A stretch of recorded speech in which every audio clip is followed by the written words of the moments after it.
SNOWTRAX is sponsored by Polaris, Think Outside, Yamaha, revs your heart, FXR Racing, celebrating 25 years of speed, and by iPone Lubricants, exclusively distributed by Parts Canada. We keep saying over and over that we think one of the main reasons Polaris continues to build snowmobiles that are class-leading year after year is because they're listening to their customers and giving them exactly what they want. The 2022 new model lineup is further evidence of this. Now, it is true that much of it is stuff that just makes sense and simplifies their lineup, but it's still stuff we all want, so it's a win-win. And of course, there's one big piece of new technology that's going to push them to the front of the line in that segment, but we'll get to that later. Another thing Polaris is doing for 2022 is creating a lineup of models from all categories that will fall under the Starfire title. Starfire is a throwback to models in the 70s that were the highest performance, factory-improved sleds that were always limited builds.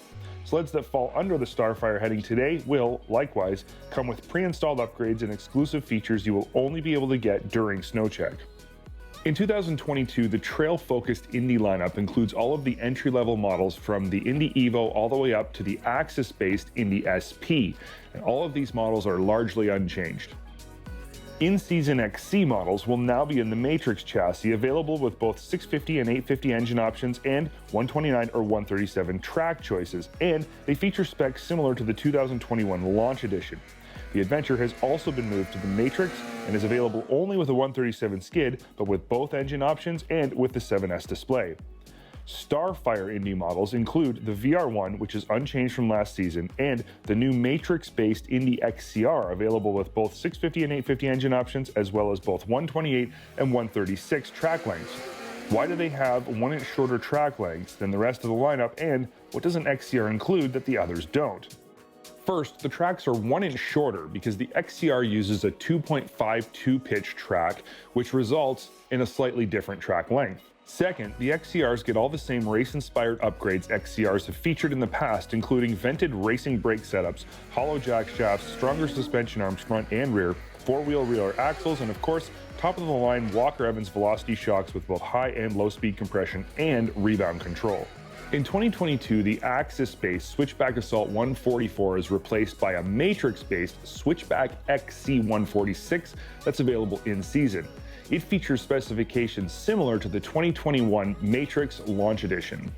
The Switchback Assault now falls under the Starfire heading, available only during SnowCheck, and includes all the best bits and pieces, including the 7S display and Walker Velocity shocks. The Voyager is another model that's been moved to the MATRYX platform. It's available in only one configuration with a 146-inch IGX skid frame and 650 Patriot power under the hood. For 2022, Titan models have all remained the same as in 2021. This is the only model in the lineup that still includes the old 800 Liberty engine. SNOWTRAX is brought to you by the Regents of Quebec by the Sea. Discover our ride ideas. Now let's talk about RMK. There are a few new models here that aren't going to surprise anybody, but there are a few new pieces of technology that are very likely going to one-up the competition. First up, you can still get the RMK Evo, Axis RMK 144, Axis RMK Pro, and Axis RMK Chaos in 2022. They all remain unchanged and are available in 850 and 600 engine options and with both chain case and quick drive 2 drivelines. But in addition to these carryover models, you can now get the Pro RMK and RMK Chaos in the MATRYX platform with both 650 and 850 engine options. They're available in season, but you can only get them with a 155-inch track. Now comes the big news, and this one definitely falls under the SnowCheck only Starfire heading. For 2022, Polaris has developed a new platform they're calling the Slash, and it's available as either a Pro RMK or a Chaos. The Slash is the next step in RMK design. Based on their MATRYX platform, it features a dramatically altered formed one-piece tunnel that's not only shorter, but tapered at the close-off panel. Along with the tapered tunnel comes a shortened cooling system that's positioned farther forward in the tunnel for lighter weight and more centralized mass. The Slash features Polaris's React front suspension that's adjustable from 36 to 38 inches, and out back you'll find the familiar Pro RMK rear suspension in the Pro and the standard Chaos rear skid in the Chaos version. Engine options are what you'd expect, 650 and 850 Patriot, and track choices range from 146 to 165 in the Chaos and from 155 to 165 in the RMK. But wait, there's more. After Ski-Doo released their factory turbo last season, riders all over the globe wanted to know, would Polaris do a Turbo 850 to compete? The answer is yes to the turbo, but not really to competing with the Ski-Doo. According to Polaris engineers, the new 850 Boost power package was developed directly alongside the naturally aspirated 850 from day one. It was specifically designed to be capable of higher horsepower numbers than the naturally aspirated version is producing right now. Which means that Polaris was able to not just create an altitude compensating turbo, but a turbo that increases horsepower at sea level by 10% over the naturally aspirated version and maintains that horsepower all the way up to 10,000 feet, resulting in a 50% increase of power compared to the naturally aspirated Patriot at that altitude. So what are the horsepower numbers? Polaris doesn't make any official claims, but the estimates I've heard about the naturally aspirated 850 Patriot put it right around 168 horsepower. 10% of that is just under 17. If you add the two numbers together, you get an 850 Patriot boost engine that produces somewhere in the neighborhood of 185 horsepower at sea level. The 850 Boost turbo setup is designed and built by Polaris and produces a maximum of 9 psi. Polaris is so confident that this engine package is durable that they're offering their standard SnowCheck 2-year warranty on all 850 Boost equipped sleds next year. The 850 Boost power package is available only in the Pro RMK Slash and Chaos Slash models for next season. As I said in the beginning, for 2022, Polaris is continuing to give their customers exactly what they're asking for. From more Indy models in the MATRYX platform that are also available in season, to new RMK and Chaos models, and a high horsepower factory turbo option with a 2-year warranty. What more could you possibly ask for? Honestly, if this isn't enough to get you excited, you should probably go check yourself for a pulse.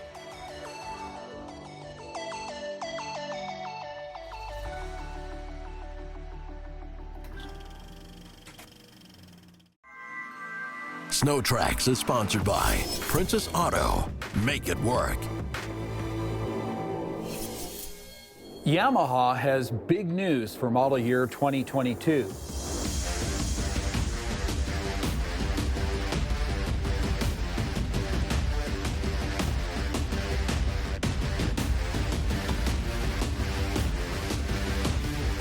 Yamaha is pumped to be bringing their dedicated customers electric power steering on a number of their GT turbo models.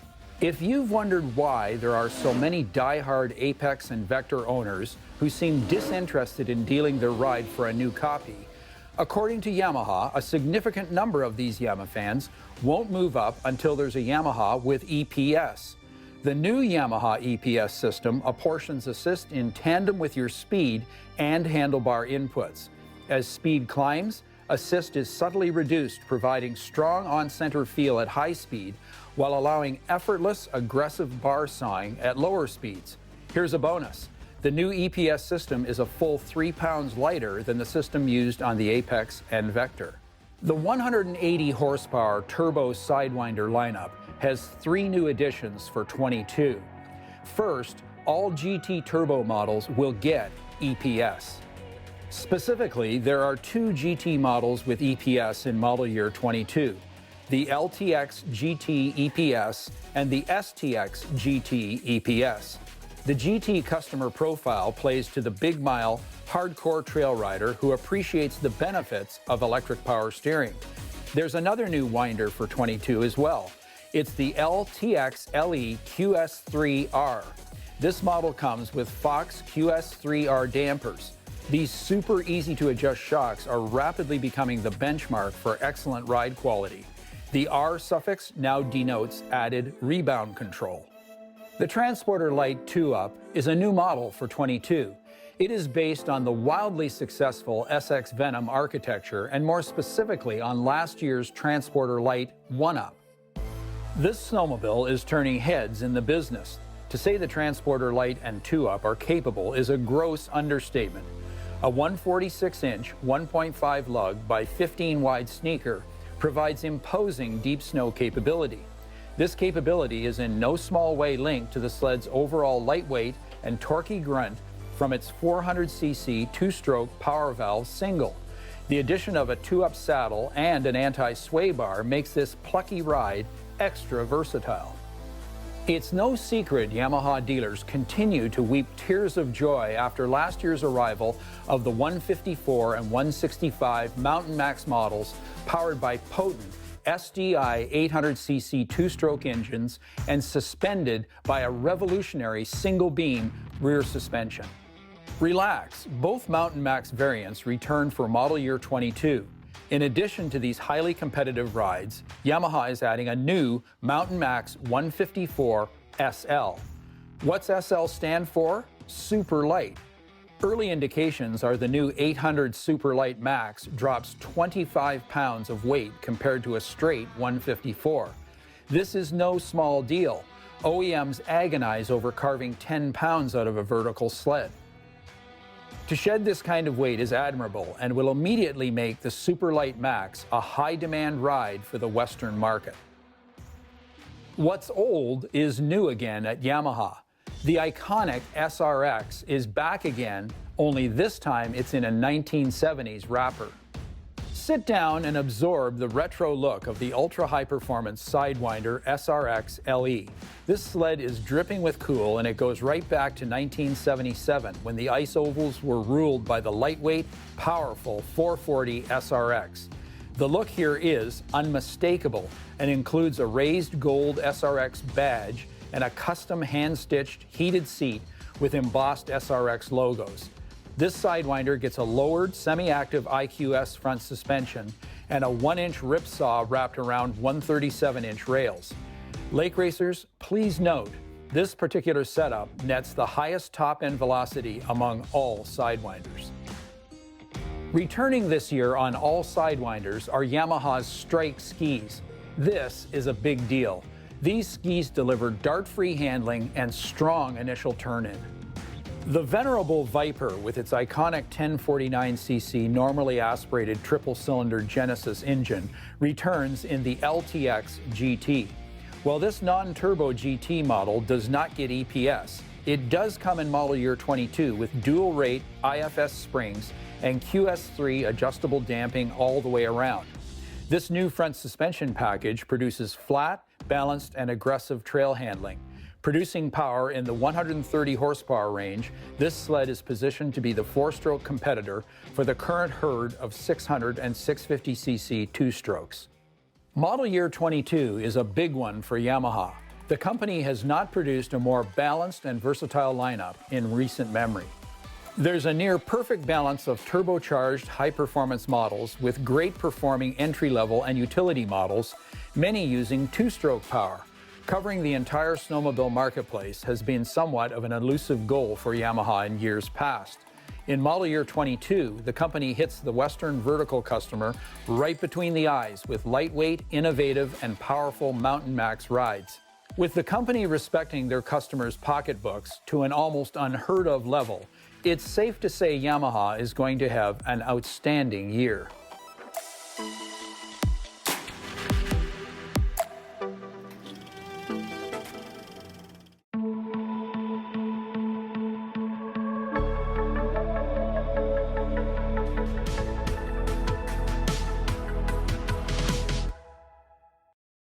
One of the most challenging parts of my job is keeping my feelings of excitement from influencing my honest impressions of a vehicle, especially when that vehicle is an exciting one. And I don't think there's ever been a vehicle I've been more excited about than the 2022 Lynx RAVE RE 850. So today, I'm going to put my excitement aside and do my absolute best to be completely objective in my evaluations of this sled. But before we get into that, let's talk a little bit about what this sled is and what it is not.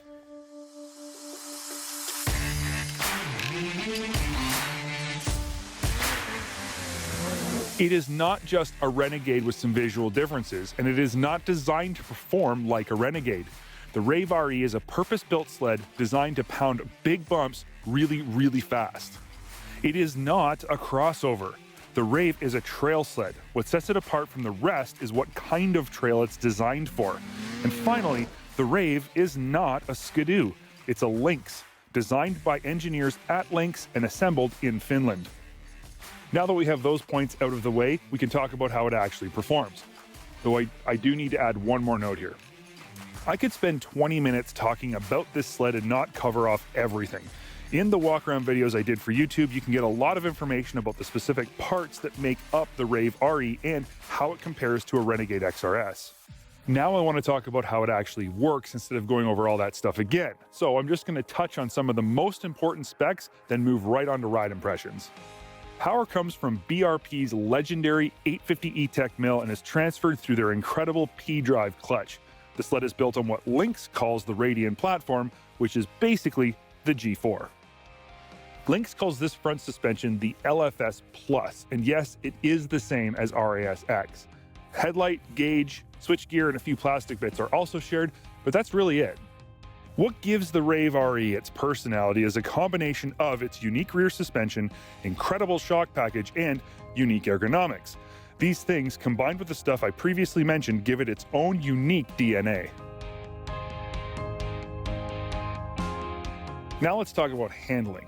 Knowing what I do about this PPS3 skid frame, I fully expected the RAVE to handle poorly on the trail. I assumed the dramatic weight transfer from the uncoupled skid frame would result in the sled being too light up front and not biting in the corners. I'm very pleased to say my expectations were entirely incorrect. The RAVE actually handles great. The front end tracks predictably in the corners, and it offers just enough body roll to weight the outside ski and cause it to bite hard into the snow. The actual skis themselves also help with the handling. They are a Lynx design that is much wider and flatter than a pilot ski and have a longer, deeper keel. At a quick glance, they actually look much more like a CNA Pro, but I digress. What matters is that they work. Steering effort is light, and the sled feels both flickable and confidence-inspiring in the tight twisties. Simply put, I have absolutely no complaints about how this sled handles.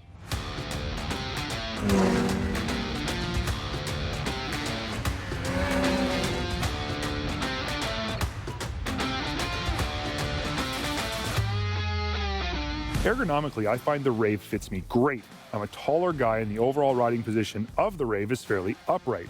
The seat is tall and firm, and where it meets the tank is incredibly narrow. The seating position places you slightly farther back on the chassis, and it all adds up to an extremely comfortable riding position for aggressive riding both sitting and standing. In my opinion, the more upright riding position of the RAVE actually contributes to its great handling. Having the rider sitting up taller actually creates a higher effective roll center, which helps weight the outside ski in the corners, as I described earlier. Now let's talk about ride quality. We know, based on everything Lynx says about this sled, that the RAVE is designed to be ridden hard through the biggest bumps. The PPS3 skid frame was designed to allow the sled to transfer its weight back, lift the skis, and ride through moguls on its track like a dirt bike would on its back wheel. And it works exactly as promised. You can pound moguls on this sled as hard as you want, and it never really seems to bottom. When it does, it's not harsh at all. But this big bump composure comes at a price that I'm sure won't be surprising.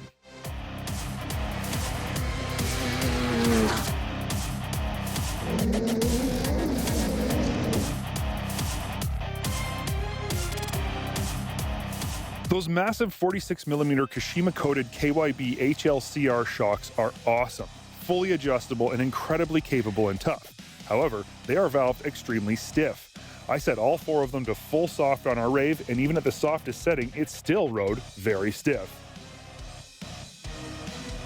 In my opinion, it would really be a benefit if Lynx valved these shocks approximately 40% softer for the North American market.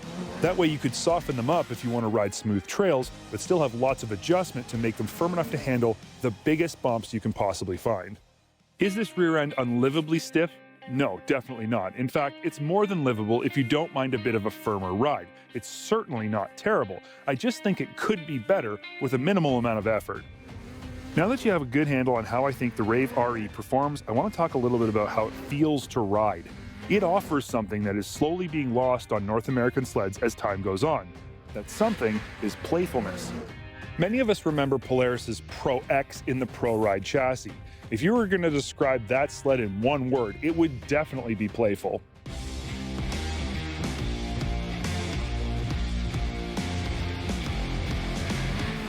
Like the Pro X, the RAVE is a super fun and active sled to ride.